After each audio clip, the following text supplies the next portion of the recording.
I'll say it again. Merry Christmas. It's still Christmas. Merry Christmas. Merry Christmas. All right.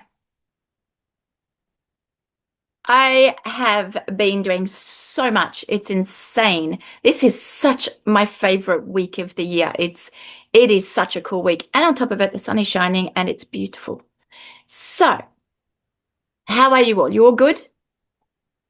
Can see nods. Good. Brilliant. Okay. I have something really important to tell you. Again, obviously, that's what these 5 days are for. So, these 5 days are to give you bits of information that I find are fundamental and fundamentally stopping people, amateur, professional, doesn't matter, from improving their paintings and improving their results. And one of the biggest ones that isn't really talked about much, and it's difficult to squeeze into my Monday lives. So this was a perfect opportunity. And please notice that what I'm giving you is also in chronological order for these 5 days. So the first day, yesterday, what did we do? We worked on your confidence. So we're not even painting yet, huh? We're before the painting. And then today, your subjects. This is so cool. This is so cool. So your subjects, most people, what do? They find a pretty picture. They find a beautiful scene. Maybe that beautiful scene is a landscape. Maybe there's a reflection. Maybe there's a sunset. Maybe there's something in the scene that you just find pretty. So what do we try to do? We try to reproduce it. So what are we doing? We're pretty much trying to copy what we're seeing, whether that be in the subject, if we're standing in front of it, or it's a photo. It doesn't matter. This is where there's an issue, okay? There's an issue here, and there are actually several issues. So when you're choosing a subject, many people, what they do is they choose a subject that they found, just like I said, which they find pretty. But many other people, what they do is they actually choose a subject similar to what other people are painting.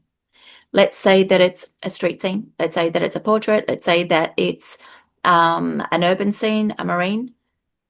And today you see it. There are many people painting landscapes the same way. There are many people painting street scenes the same way, portraits the same way. So what does that mean? That means that many artists are being influenced by, let's just say, the professionals or other artists, not just in the choice of their subjects, but the way they work their subjects. They're actually choosing to paint the same sort of subject in the same sort of way.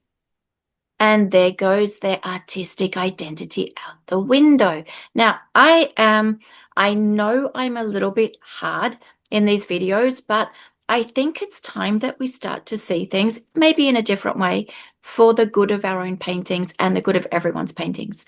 When you are being too influenced by someone else's subject choice or someone else's style or someone else's color choice or someone else's technique or method, you are losing you in your paintings.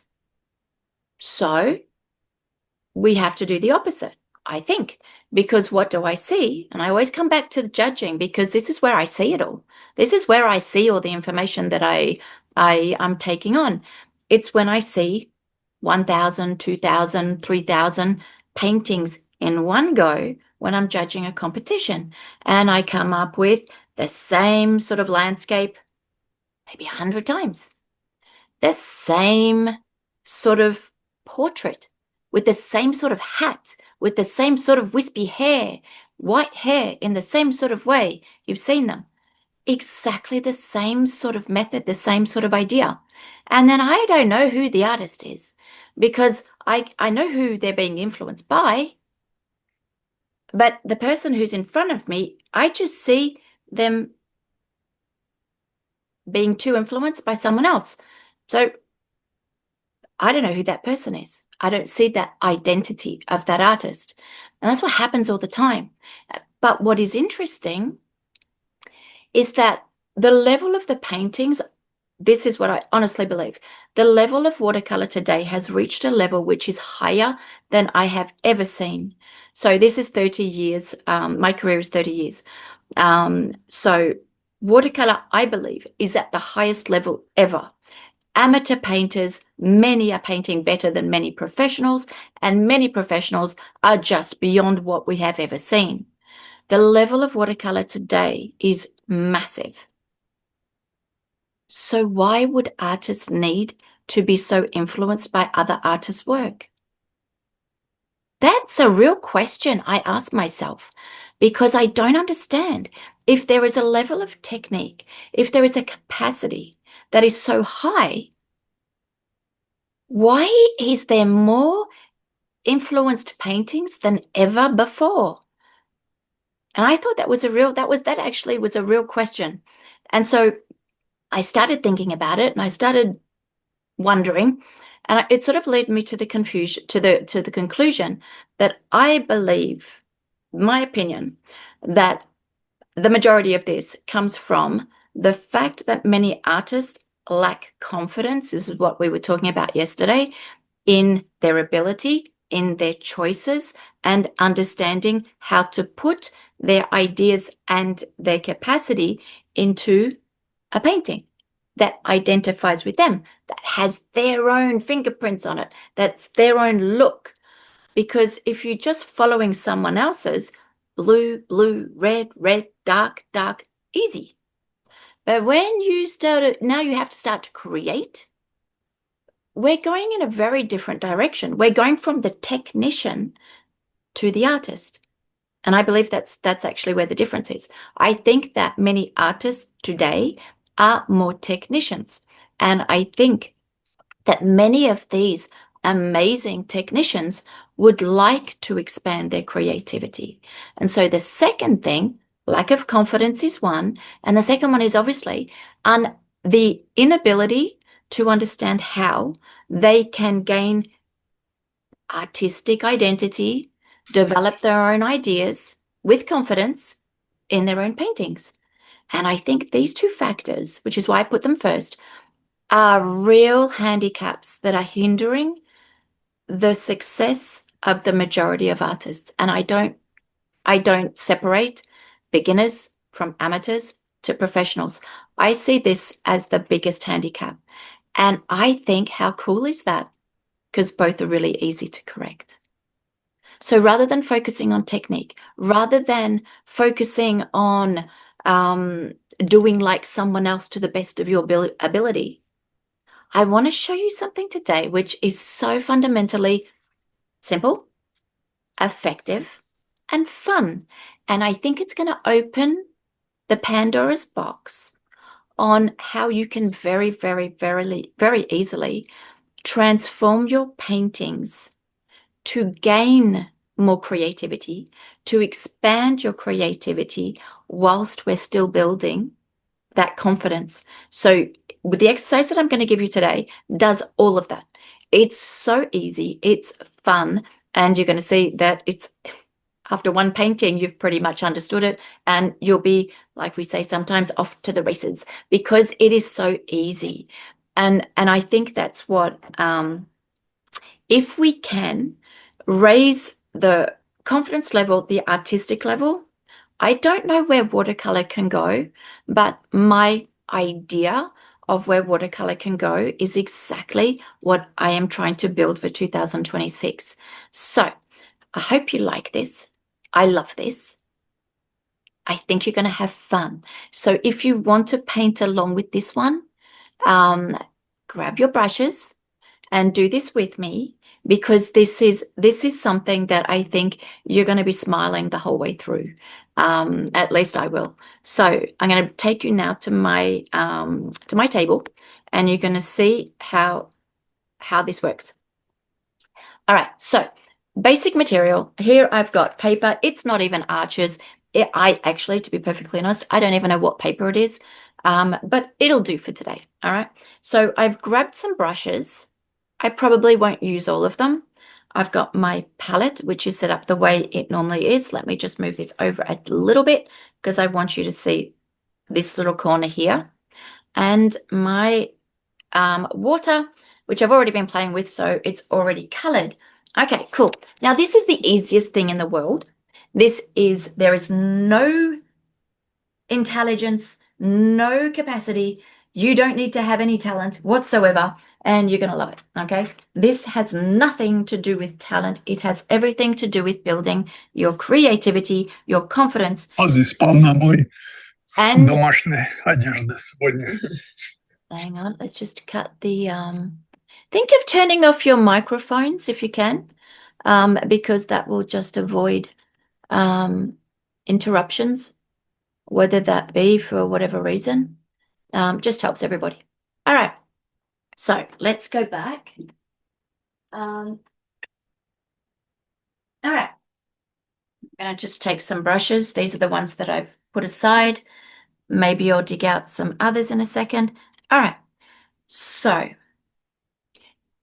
this is pretty much my normal material. Now, if you were following me yesterday, I was saying to you yesterday that I don't believe that changing everything that you do is going to be helpful because it destabilizes people.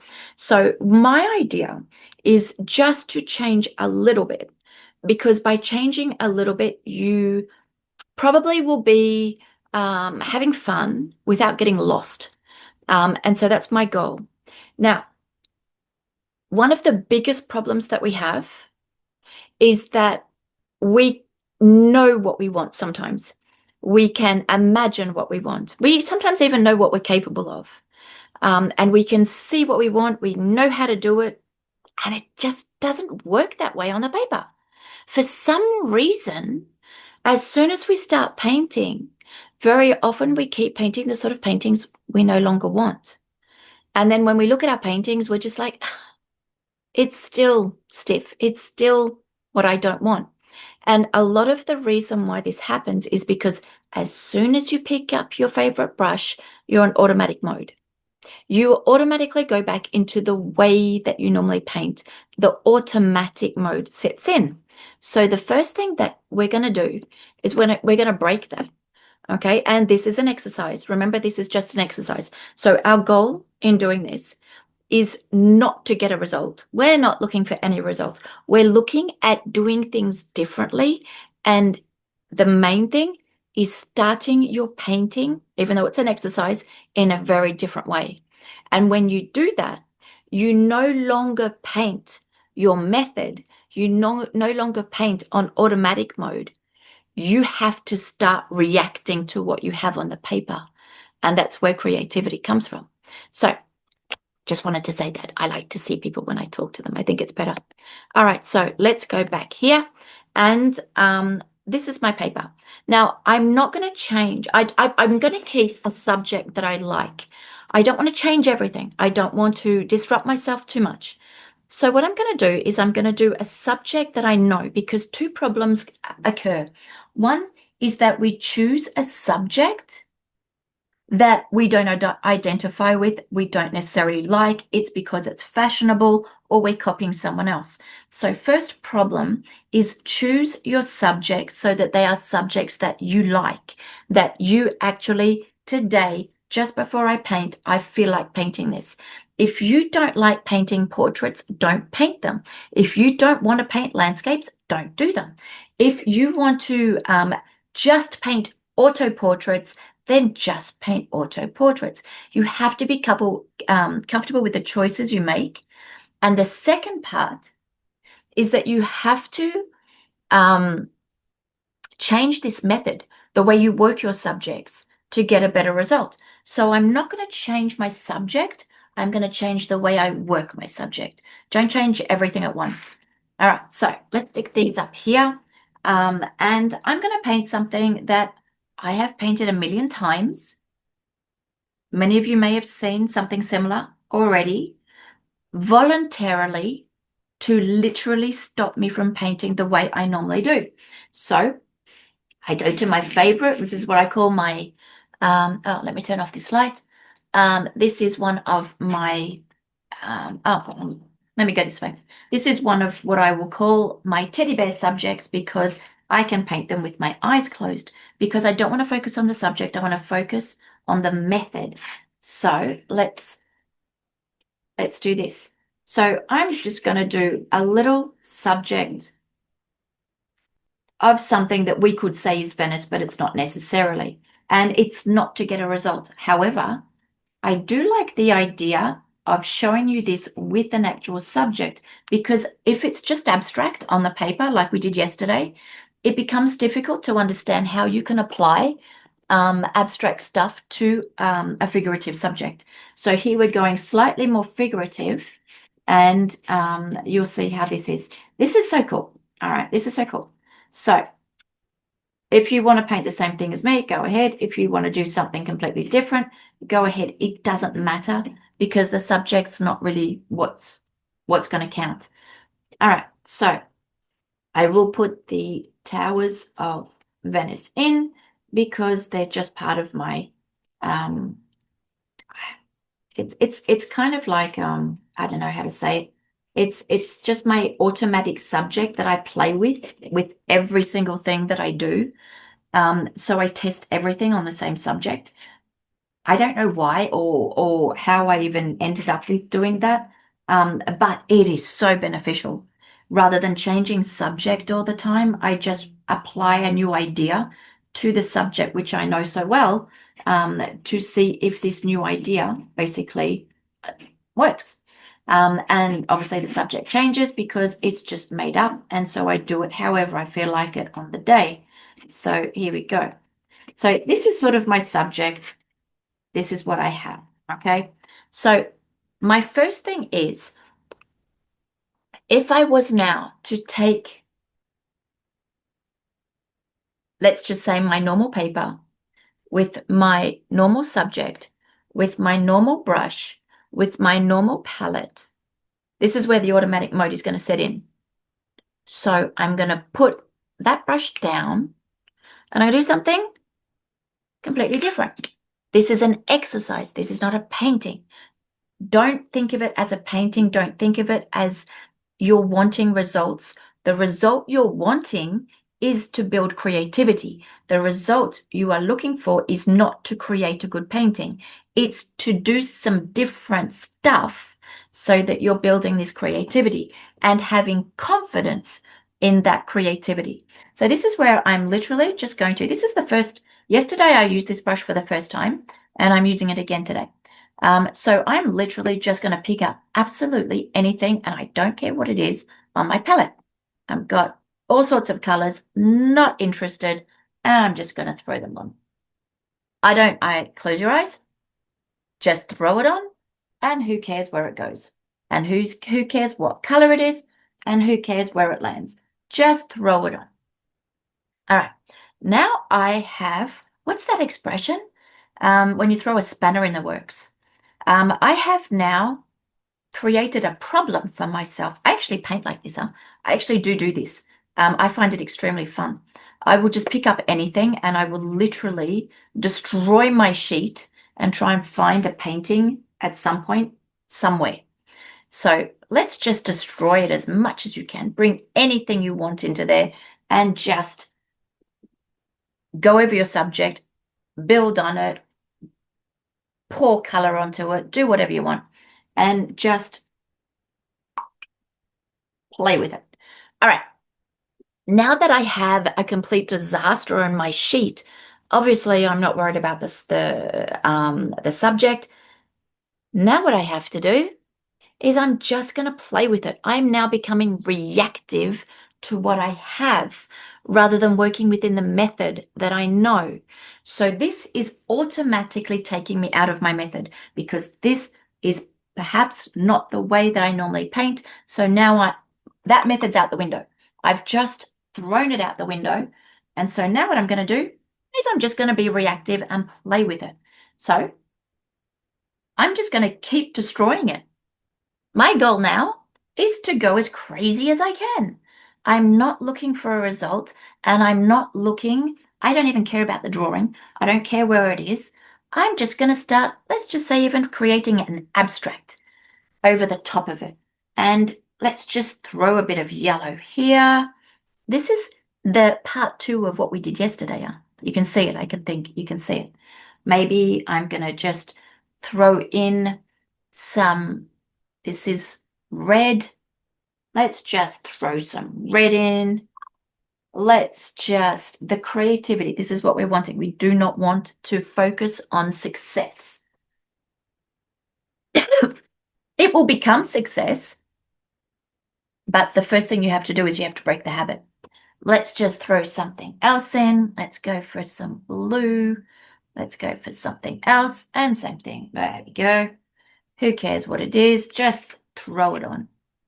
All right, there we go. All right, now I've got a massive disaster on my sheet. Now that's really cool. That's really cool. And now what I'm going to do, that's what we did yesterday. The only difference is that I put a drawing underneath it. And so now I'm going to become reactive. And this is where you're going to have to fly solo. You can't follow someone else's design. You can't follow someone else's method because you're now reacting to what you have. So now it's your decisions that start to pay attention. So what I'm going to do, I'm going to see if I can make a painting out of it. I'm now going to see if I can turn this into something that makes sense. So I'm going to go back. Part 1 is basically we're just destroying, we're feeling comfortable enough to just lose our painting, pour paint on, throw stuff off, stick your hand in it. Who cares what you do? But I am now going to start to try to create something from nothing. This is where now what I'm doing is I'm being creative just with what I'm seeing. Just with what I'm seeing, I'm now playing. And I'm going to start to create my own scene. And I'm going to try and develop it. And I'm going to see where it takes me. And maybe it's going to be good. And maybe it's going to be awful. But you know what? It's not the result. It's the creativity. It's building the creativity. That is what I'm interested in. So I like painting with these. I paint with these often. And I'm just going to, so I'm getting rid of my comfort zone. I'm not really looking at doing something spectacular. I'm still being creative and doing stuff that, yeah, I don't know what it's going to be, but you know what? I'm going to have fun doing it. So there we go. Bit of this. Who knows what that is? Okay. Interesting. Let's throw that one away. And now I'm going to try and build on that again. Constantly reacting to what I have. So I can't be following someone else and I can't be following my method. It's gone. So let's build. Because that's what an artist does. An artist is constantly reacting to what they have. It's not a 1-step, 2-step, 3-step process. And that's how many painters paint. They paint as if they're steps, but they're not really steps. You're adjusting, adapting, modeling with what you see when you see it. And I think this is where creativity comes from. Because if you're constantly trying to get the result, then you're constantly over-controlling. So we're going to just play. Now I'm going to start building some sort of balance. I don't know, some sort of this greeny color. I'm going to put some here. So there's a little bit of an idea coming. But I'm still going to be extremely loose.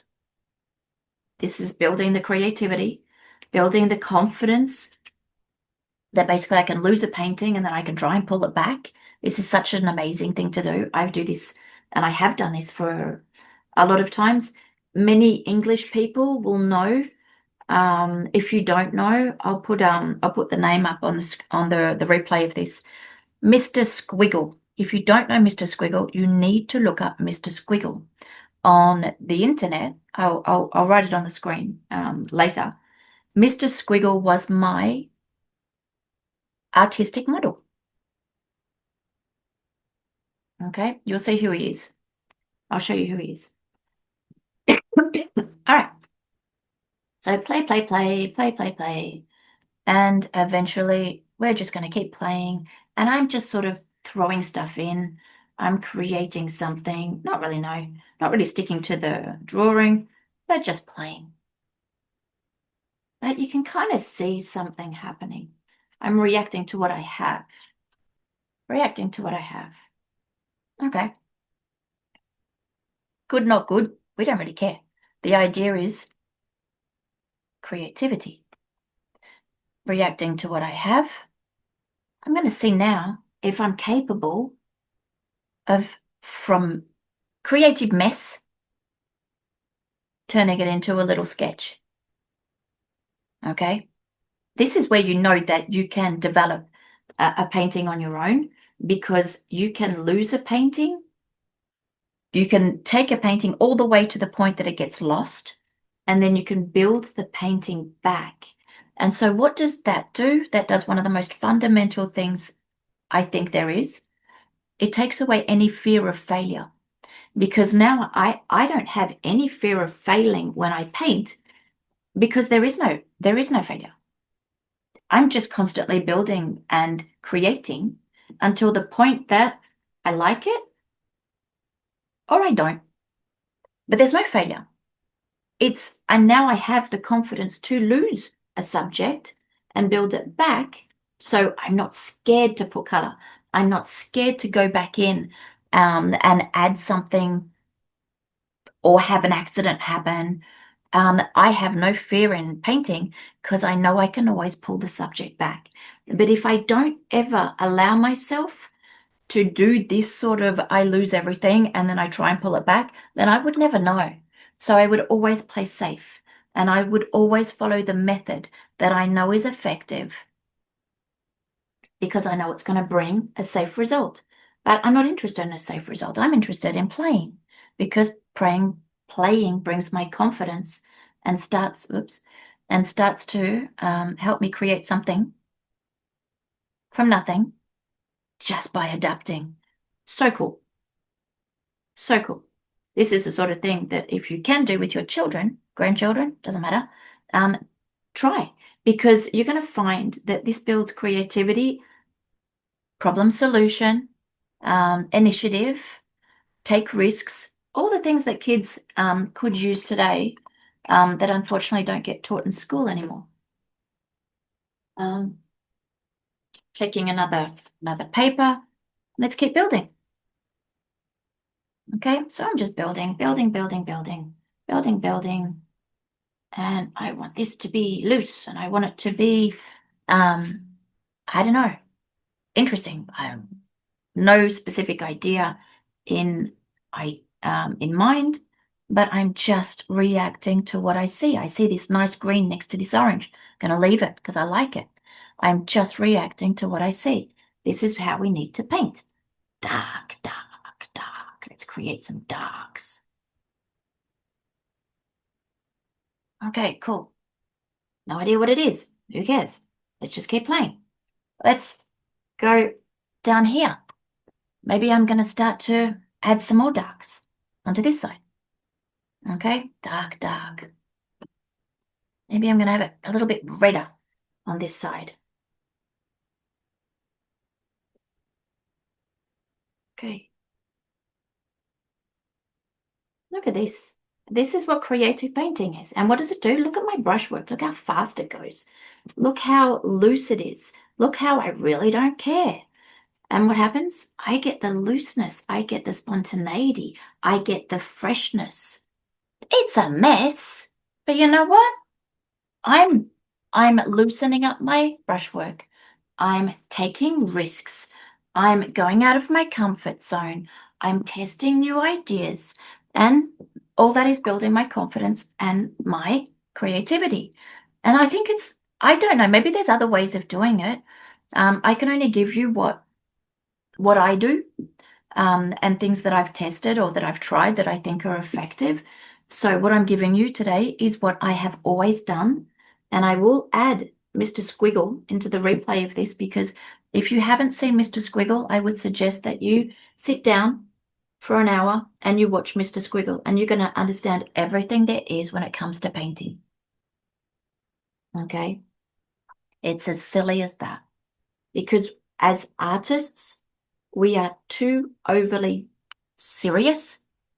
We are too overly wanting results, and we are losing our creativity because we're too preoccupied with getting a good painting. And I don't even know why, because this is so much more fun. And good paintings always come from the creative side, not from the over-controlled side.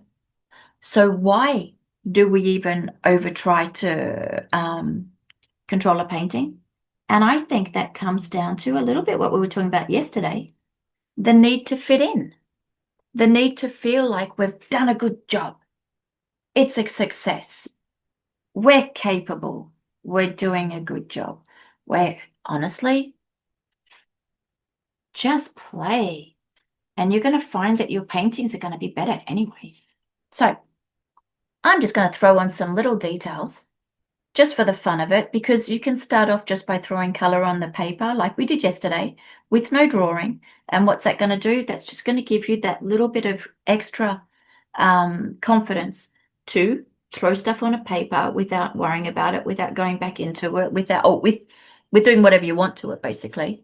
And then all of a sudden you're going to be like, wow, this is super cool. Wow, I can loosen up, and I like what this looks like, or I like how it's fun to paint. And then what's going to happen? If you decide you want to take it one step further, throw a drawing underneath it, or try and turn it into something. Try and develop it, but don't try and develop it so that it's a success. Develop it just to see if you can.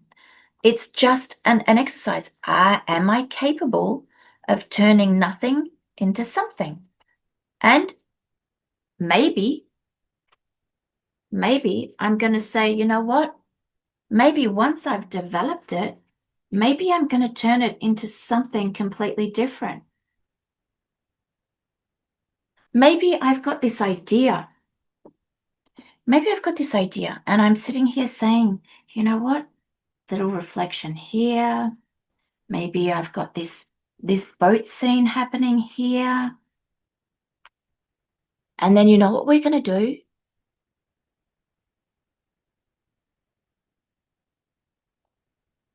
Turn it upside down. And now turn it into something else. And now what we're going to do, we're reacting again. All right. Okay. Again, no idea what I'm doing. Okay, let's just see. I've got a base. Okay, let's try and do something else with it. I'm not here to get a result. I'm just going to see if I can find a subject, bend a subject, and turn it into something else. I don't know. Maybe you know that you can. I don't know. But I'm going to see if I can. All right, now I've got a different base. Okay, cool. What am I going to do with it? I have no idea. I have no idea. So let's just see where it takes us. So I'm going to take some new color, and I'm going to create some new stuff, and I'm going to see. Let's have a look. What can we do with this one? Why don't we? I have no idea. I have absolutely no idea.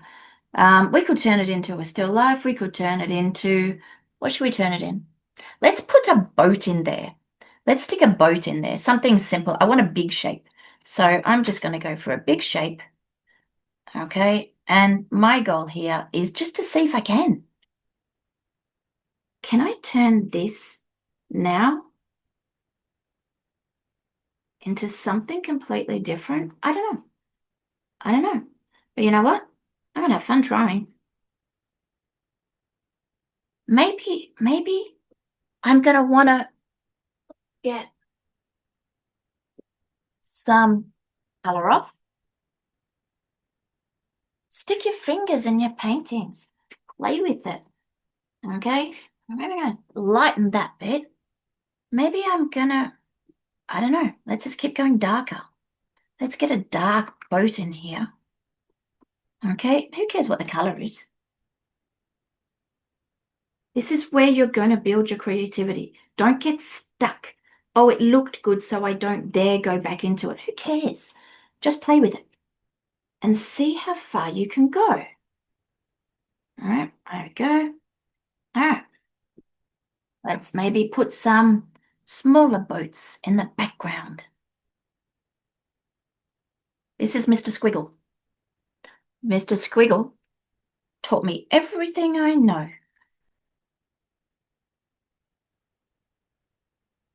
Actually, he didn't teach me everything that I knew. He taught me everything that I know about adapting. How about the fact that painting is all about adaptation? That's where that comes from. That's why I'm never scared of anything.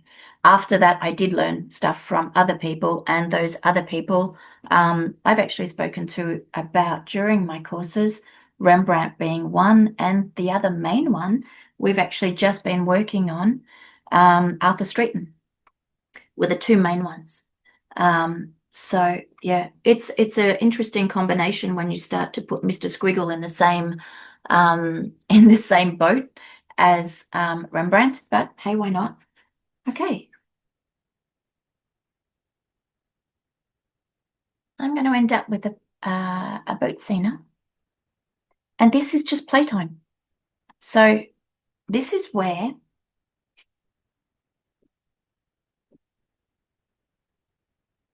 you want to see how far you can go. Just play.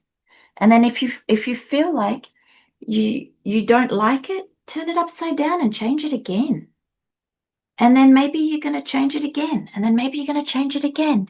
And eventually, what you will have learned is to have no barrier, to have no safety net, to be completely reactive to what you're using, to how you're painting, and learn how to adapt, learn how to imagine, learn how to not care about the result, learn how just to paint for pleasure.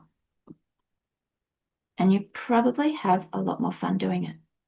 So this is where I see this all the time. This is where I see most artists fall down because they're too scared to mess up a painting. They're too scared to lose a subject, to mess up what they've done. So they don't. So they play safe. They keep all the mistakes on their paintings because they don't dare go back into it, change it. They play safe. And play safe doesn't make an amazing painting. It just creates the ordinary.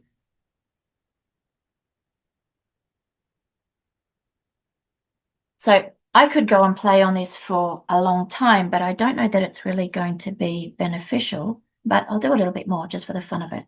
So I hope you can see that the goal is action reaction, if you like.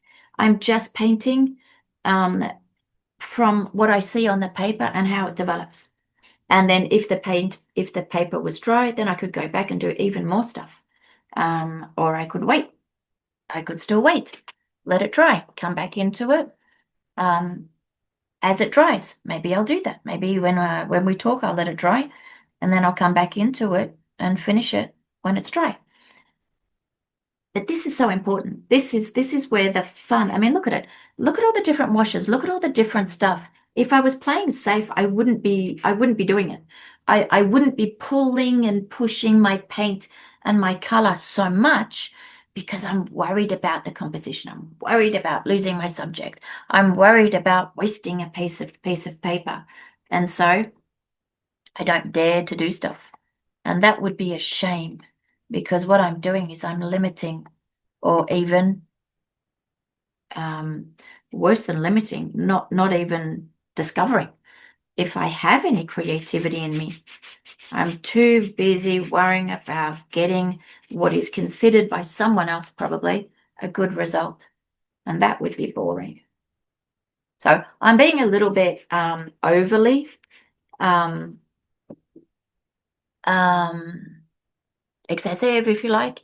But I want you to see that this reactive way of painting is actually the way that we actually paint. The only difference is that I started off with kind of an idea. I threw that drawing down because it sort of puts an idea.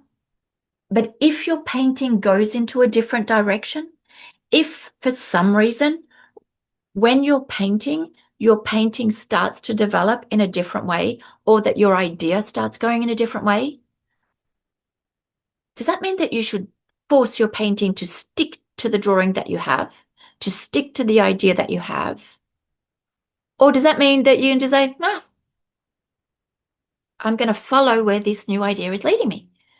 And when you start doing that, so therefore you start painting through reaction rather than through control, you're going to discover that the only thing that you have is your confidence and your creativity.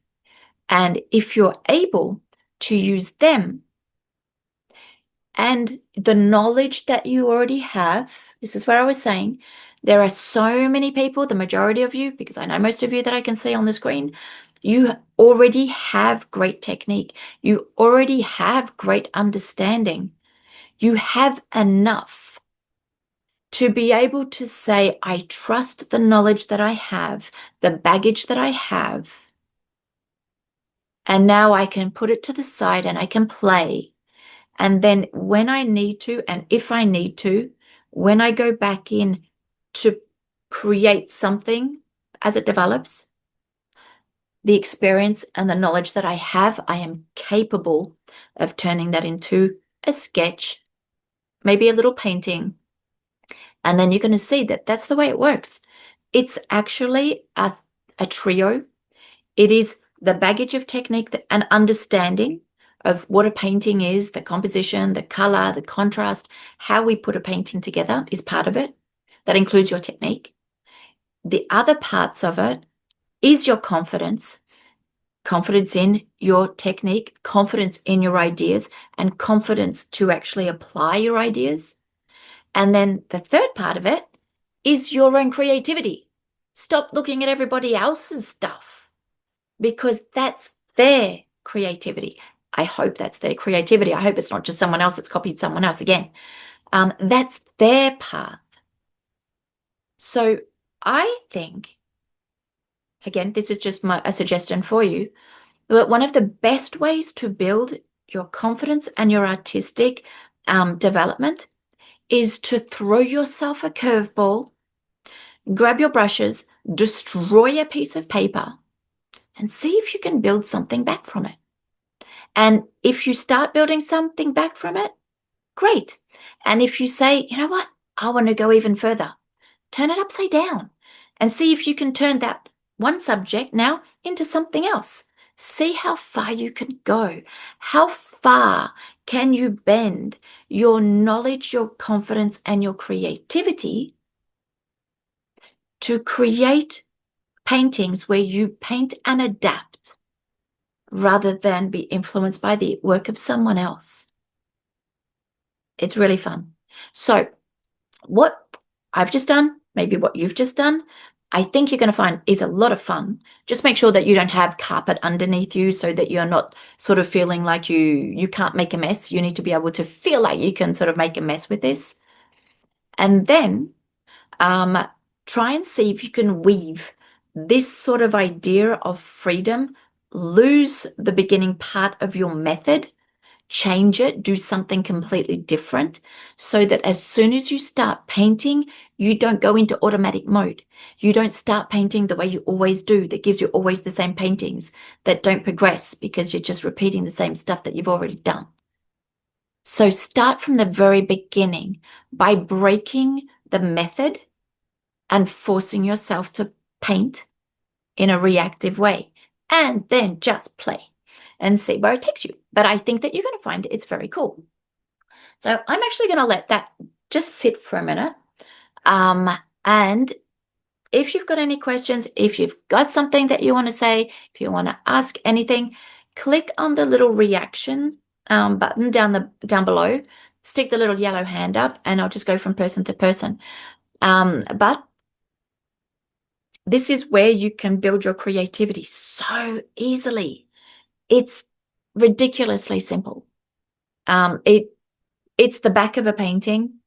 It's even crummy paper if you want to use cheap paper that's not anything in particular. But you will find that it will change dramatically the method that you get stuck in and force yourself to actually start creating your own paintings, even if that's not your intention. It will happen on its own. All right. Any questions? How many of you painted? Are there some of you that painted? Pretty sure there are because I can see heads down. All right. Okay. So if you do have a question, just let me know. I'm going to go back and keep playing with this then. I'm going to go back and I'm just going to stick my hands in it and see what I can come up with. Because this is so easy to turn into a painting. It's silly. It's silly how easy it would become. It would be. Let me get some more kitchen paper. Stick some up here. All right. So at this point, this mess that I've made is starting to dry. It's still wet, but it's starting to dry. So this is where the first part is the confidence part. You throw anything on, you're losing your confidence, you're starting to do stuff that you wouldn't normally do. The second part of it is now I'm trying to adapt and react to try and get a subject out of it. And the third part of it, remember I was saying that this is all about a trio? The third part of it is, am I able now, with my understanding, my experience, my knowledge, am I able to create a painting out of it? Am I able to bring a painting out from the abyss of the messiness? And because I have the baggage to do it, I have the confidence to do it, so I have no fear. So this is just where you just go back in and you just keep playing and you just keep playing and keep playing. But now I have a vision. Now I have an idea of where I want to go. So now all I'm doing is I'm just completing that idea. And I will end up with something. And I'll probably end up with something that is more interesting than something that perhaps I would have had if I was painting stiff on a piece of paper, trying to over control it. Now I've got interesting stuff happening. I've got a lot of interesting stuff happening. And now I just have to make the most of it. And I'm going to end up with something. I'm not going to be overly controlling about it, but I will end up with something. Joy, did you want to say something?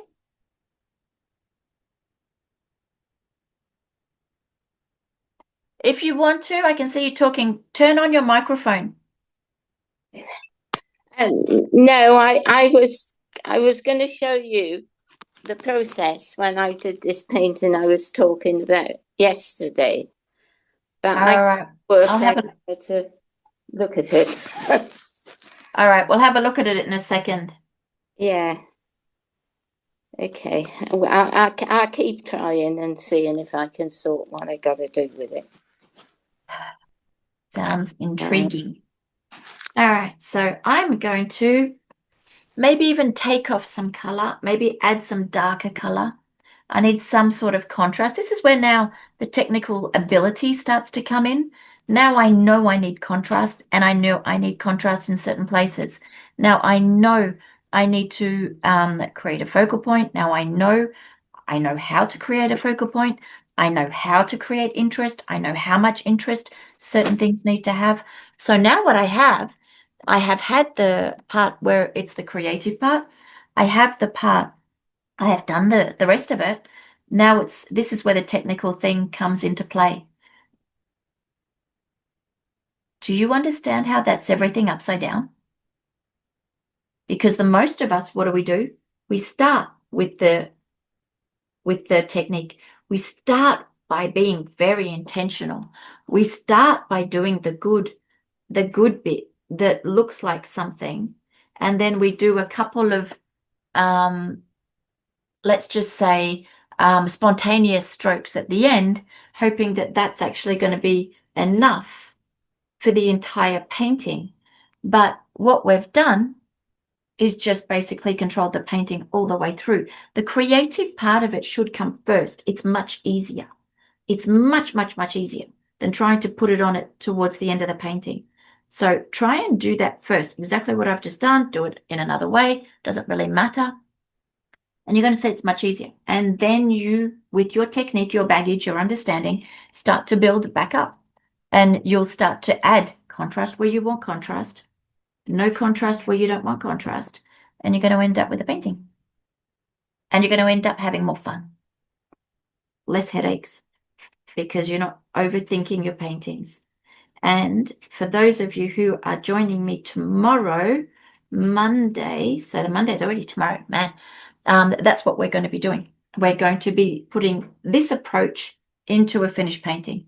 So you're going to be able to apply that to what we're doing tomorrow, because I'm going to be developing that idea of confidence, creativity, and your capacity when it comes to paint, because you have enough understanding. Now it's just time to put it to use. Okay, so I can keep going. I can keep going. I can keep doing stuff. I need to wait for it to dry a little bit more. So what I'll do, Joy, is I will come to your painting. You can see it coming though. You can see how it's developing, and it's very creative. After I'll have to start doing something on this side, but this side is definitely coming. And it's got a nice spontaneous feel to it. It's got a nice lively energy to it. It just needs to be pulled together now with this right side of the painting. And how cool is that? I'm having fun with it, and that's the main thing. You have to have fun with your paintings. Don't give yourself a headache when you paint. All right, so what I might do is I might just throw a little bit of color. I've got so much paint in my brush. There we go. Okay, this is Windsor Blue. I will put a little bit of white in it because I have, there we go, some white there. Because I have paper that's not white, and that will just help lift the color.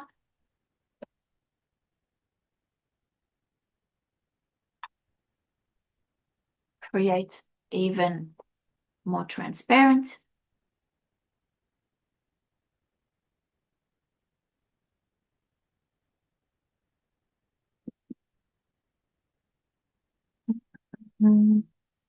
I've actually, because I've gone out of my comfort zone and I've gone out of my habits, I've even got my brushes all over the place.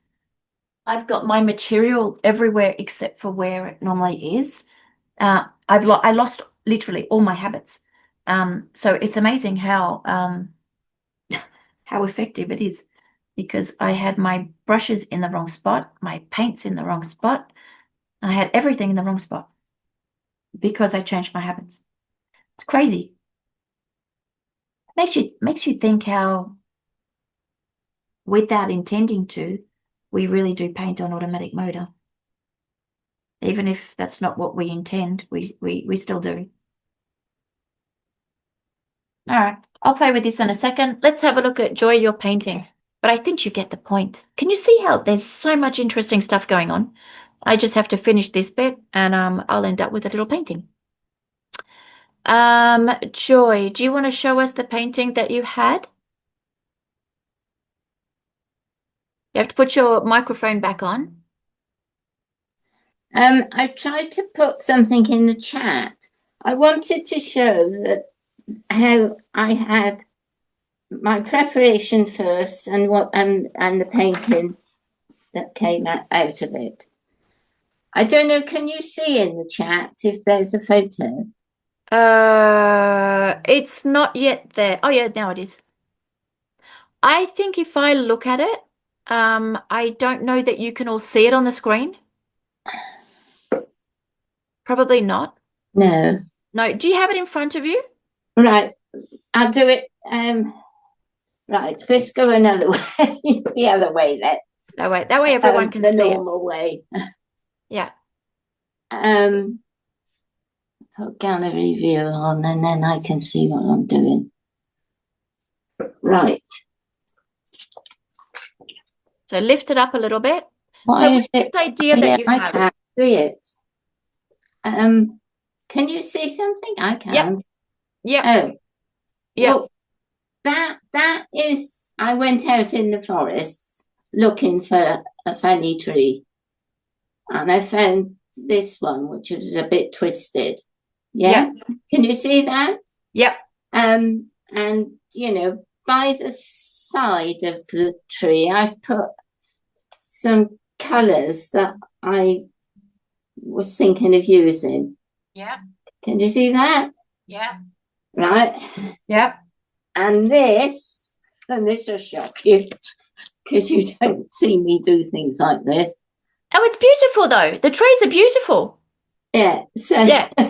that's how it ended up. Excellent. But this is exactly what we were talking about yesterday. Yeah. You're going from somewhere and you're taking it in a completely different direction. It's beautiful. Yeah. It you know, and I used to do things like that, and it just doesn't work for me now. Well, maybe it does because maybe you're doing it. Maybe you're just showing that that with what you've just done, find a subject, take this subject, transform this subject, and then adapt to your idea and then paint with the spontaneity of what you're doing is just what you've just done. I mean, when I was painting that, I'm not exaggerating, I had water and paint running everywhere on the floor over me because I was just all doing it with loose water and, you know, shoveling it around. I just thought after yesterday's conversation, I just thought it might be a bit interesting. It's perfect. It's exactly what, and that will free you up from the frustration of not getting the results that you want. Because if that's what you're focusing on, then that just brings more frustration. Because if you're not getting it, it's layers and layers of more and more frustration. So lose the intent and play and look what you've got. It's a really good, that's a really perfect example. Well done. Okay. Thank you. Excellent. You're welcome. All right. Anybody else got something that they want to say or any questions? Did I scare you all? I think I've scared everybody. All right, Phil. Phil's game. Phil's always the courageous one. Always game for anything. Personally, I think, you know, what Joy's done is lovely, but for me, I think it would have to be totally abstract. Otherwise, I'm tempted to tidy it and, you know, put it back where it's supposed to be. So all these silly ideas that we have. You know, we tidy our room and we always put the socks in the sock drawer and so on, you know, and I think it becomes well, sometimes anyway, it becomes a habit to try and put the tower back where it should be, put the dome square or round or whatever. And I think just to start off spontaneously with colour would be, for me anyway, would be more effective. And did you find that little thing you've just done, Janine, did you find that turning it upside down was more fun and better than the original? That's a really good question because when I started up the right way, I sort of have an idea of the space, the subject, the stuff. As soon as I turned it upside down, I had lost all idea of what it was and what I was painting. Yeah. So I went from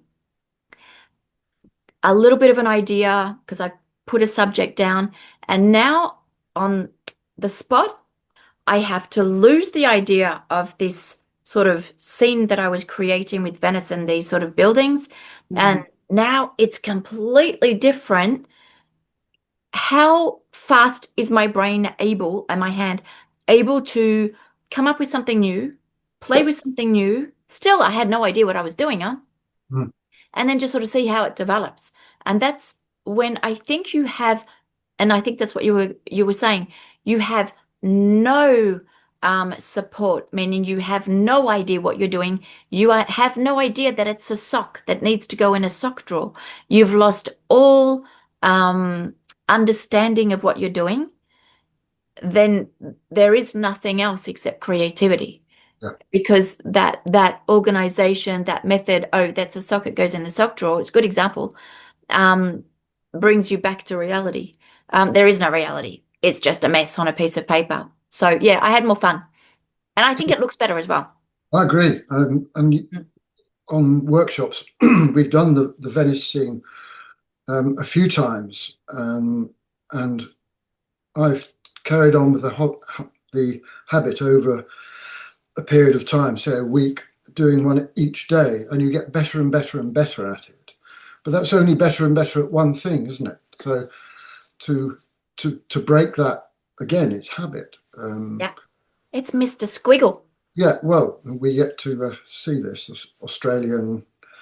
I'm not sure that it's Australian. I wouldn't be sure. I kind of vaguely remember an American accent.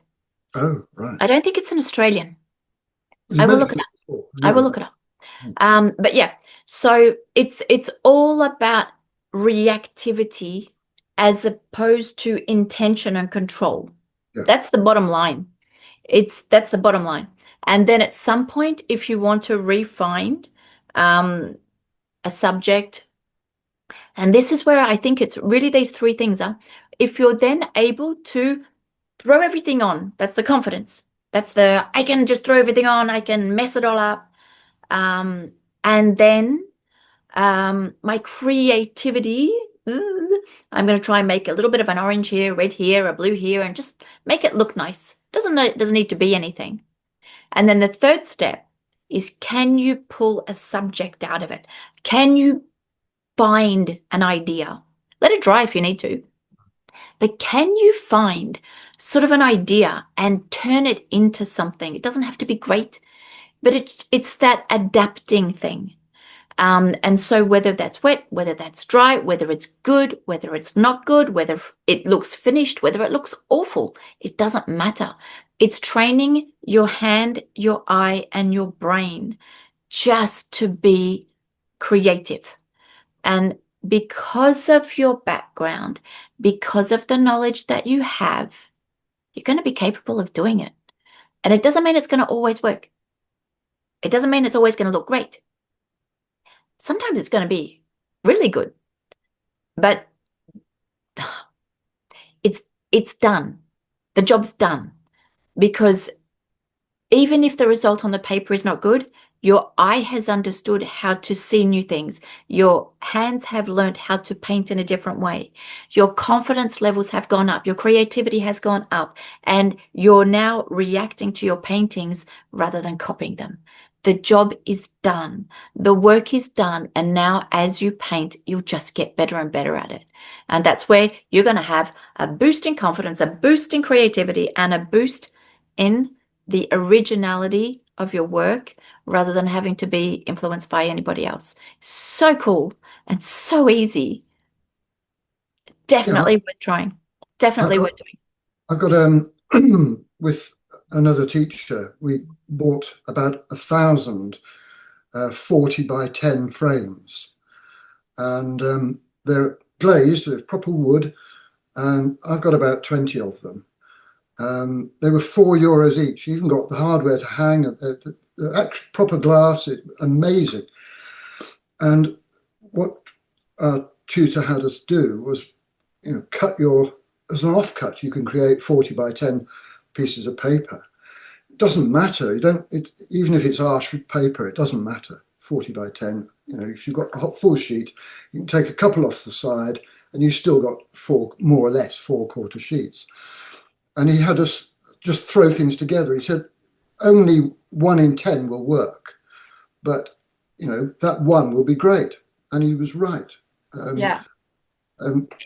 Again, it just felt as if it was just playing. And if it worked, you put it in one of these frames, and it looked $1 million. Fantastic. Yeah, and then you don't show the other ones. Well, you kind of just say the other ones were, but they were a work in progress. Yeah, They exactly. were something else. But yeah, I mean, that's what it is. You don't need to do 100 good paintings. You just need to do one every now and then that's the one you show. If you're wanting to exhibit, you don't need to have 100 good paintings. You just need to play until you get a good one. That was the idea. Yeah. Numbers. Yeah, a number game. Yeah. Yeah, yeah, yeah. And it is in a sense, but there's something weird that goes on, and I don't know where it comes from, where we constantly, every time we pick up the brush, constantly trying to get the best painting. We're constantly trying to get a good result. Where does that come from? Where does this, I want to do the right thing. I've got no paint left. I want to get a good result every single time. This performance thing, where does it actually come from that we're so focused on the result of the performance rather than the pleasure of the learning and But the progress? it's the need for affirmation, isn't it? We say, "Oh, I don't care what other people think," but we do deep down. I think it's. Yeah, I Um, think so Do you, too. do you think, Janine, that the internet and that people are showing their paintings and getting likes and all this have an effect, or do you feel it started before all this social media? No, I think it's definitely more now.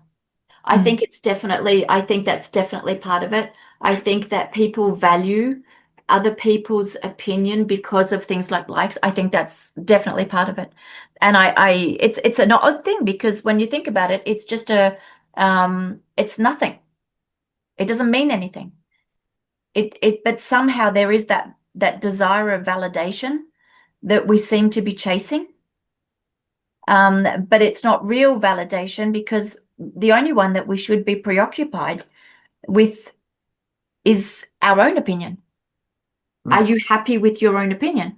Or is it just the only thing that matters is what others think? Is that really what it is? Are we actually following the wrong guide? well, as you said, it depends what your end goal is. If you're doing it to sell, then it has to appeal to a wider audience. If you're doing it to exhibit in a gallery, then you're painting for other painters, aren't you? Possibly. Yeah, exactly. Yeah. So there's so many layers of it. There's so many layers and layers and layers of getting the result. What is the result? What is it that you want? There's so many layers to it. But yes, it comes down to what you want, but that's what it should come down to. It shouldn't come down to what someone else says. It should come down to what you want because it's your path. Mm. So if we're preoccupied there's no paint on this. If we're preoccupied with what others think, whose path are we preoccupied with? It's not really ours because we're bending what maybe the judge wants, maybe to fit into the conditions of an exhibition, maybe to fit into the style of the day to say that this is the way we paint portraits today. So I'm going to paint my portrait like this step, this step. I saw someone do it. I'm going to do the same thing. Maybe I'm going to paint, I don't know, my landscape the same way that I saw a guy or a lady or whoever doing it because I have no idea how to do. So I'm going to borrow their method. But whose artistic path are we developing? I would suggest, there's no point really just playing with this, I'm just playing, but I would suggest that just with this little video, have a think. Have a think. Have a think of what's important to you. Some people are just happy to copy paintings. There's a lot of people, they're just happy to copy other people's paintings. And it's just the pleasure of sitting down and basically going through the process. And then on top of it, they will get a pretty good painting because they're quite literally copying what they see. It's a lot easier. That's the technician. But if you do want to start bringing your own creativity, your own ideas, your own thoughts into your own paintings so that your paintings are a little bit unique, try and have a little bit of a think. Why? Why do you paint? Who are you painting for? Is it for your own satisfaction? Is it to exhibit? Is it to sell? Have a little bit of a think. It's going to start making you understand what you're doing and why you're doing it, rather than just painting automatic mode, because then there's no thought to that. But on top of it, it's not possible to get what you want if you don't know what you want. And I talk about this all the time. If I know that I want to get a painting to sell, I know how to paint it, but it's not the same as the painting that I will do just for my own fun. It may be different again to a painting that maybe I'm doing for an order. Have a little bit of a think about why you paint and who you're painting for. And then also just play with your confidence, your creativity, knowing that your technique is good enough, knowing that your ideas will be good enough. So just play and then see where it takes you, because you're going to find that it's going to take you in a very fun direction, and it's going to expand all the rest of the stuff that you do. There we go. So I don't know if anybody's got any other questions. Last chance. Otherwise, if you want to put that into practice, into a painting, that's what we're doing in the live tomorrow. That's exactly what we're doing tomorrow. We're breaking the method, we're breaking the comfort zone, and we're going to be into that reactive phase all the way through to a painting. So tomorrow, I won't be doing one of these 5 exercises with Janine. It will start again on Tuesday and then Wednesday and Thursday. So tomorrow, play. Just play. All right. So any last words? Can I say something, Janine? Sure. I follow another artist, and she does a similar sort of thing to what you've done, but without the drawing. And I've been doing it for a while. Is creating the background by putting the paint on and letting the paint do what it wants to do, and therefore you can never replicate anything. So your painting is always going to be original. But the lady that I follow, she doesn't draw. You then paint and try and create from something that you see within the wash that you have created. So it's a very similar sort of thing to what you've just done. So it's very interesting. Yeah, yeah. But the more you can feel comfortable with making those decisions and going out of your comfort zone, and then the stronger you can build your adaptability, you lose all of the fear when it comes to messing up a painting. I don't dare touch it because I'm going to mess it up. There is no more fear. Then you are very comfortable at being bold when you need to be, because you've done it before. It takes all the fear away from painting. And there is too much fear in watercolor. Too many people, it's like, oh, I can't correct my washes, so I have to be very careful. I can't go back into something, so I have to be very careful.